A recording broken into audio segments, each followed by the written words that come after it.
There is no other reality but what shared experience presents to us. And that's where things get troublesome.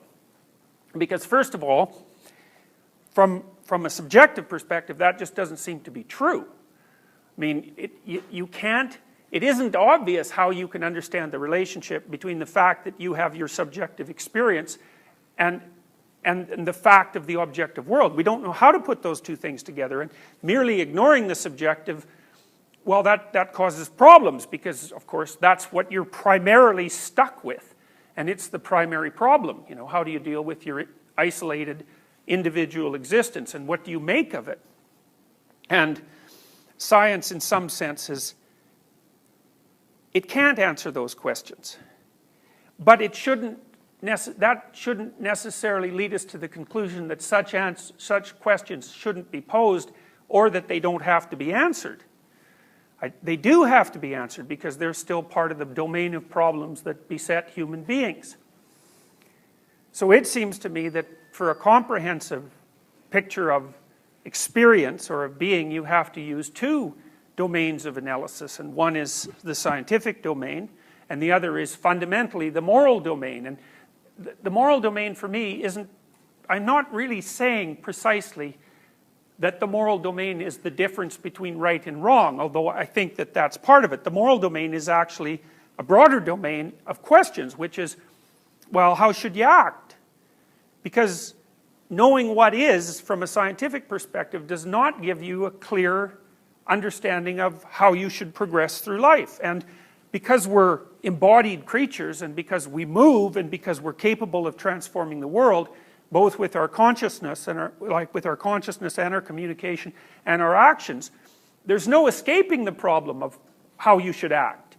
And then it's an even more complicated problem, because it's not only how you should act because of your limitations and your skills, but how you should act given that there's all these other creatures wandering around that are asking the same questions and trying to act just like you are.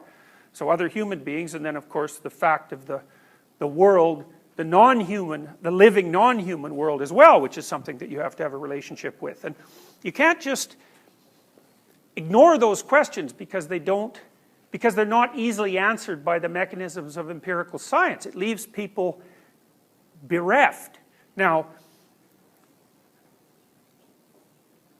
it's a complicated problem, because it isn't at all clear to me that the landscape of stories that make up our cultural past are in fact scientific descriptions, and I don't think they ever were. And the fact that the manner in which they describe the world seems to contradict what we understand, say, from cosmology, to me it's basically irrelevant, because they're not dealing with the same problem. But you can see how it has been easy for people to become philosophically confused, because it's not self-evident that you may need more than one kind of truth to live. It's not even self-evident that there is more than one kind of truth.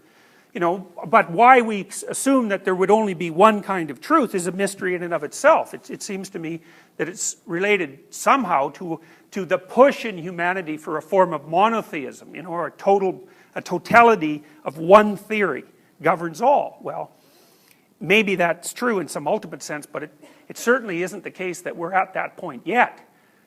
So we might say, well, maybe we need all the kinds of truth we can get our hands on, and all the tools that we have in order to live properly, and we can sort out the fact that some of them seem to coexist paradoxically. Well, we can just live with that for now and accept it as a necessity that might become, you know, the reason for which might become more clear across time. So it seems to me that for psychology, to be a psychologist, you have to take both these domains very seriously. You have to learn everything you can about what science has to tell you about what it is that you're like and what the world is like. And then you have to learn everything you can about what history and culture and also the shared communication between people tells us about what the appropriate ways are to conduct ourselves and to what ends we should be working. And those are all valid questions. And if you ignore any of them, you ignore them at your peril, because you have to know them in order to minimize the degree to which you're going to suffer unnecessarily, or that other people are going to suffer unnecessarily. So it's not optional. you see that this sort of dichotomous truth, the problem of this dichotomous truth shows up in all sorts of binary oppositions in terms of forms of knowledge, you know. So there's the objective reality, which no one really lives in because it's a third-person perspective, right? So it's a hypothetical kind of reality, but conceptualizing it seems to be very useful. And then there's the phenomenological perspective, which is your experience is actually reality, and that's what counts, and those two things aren't the same.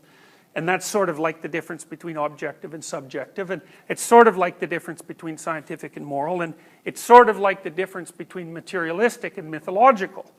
And so those are all dichotomies, or paradoxical juxtapositions of forms of conception that seem to be hitting at this paradoxical relationship between being and becoming.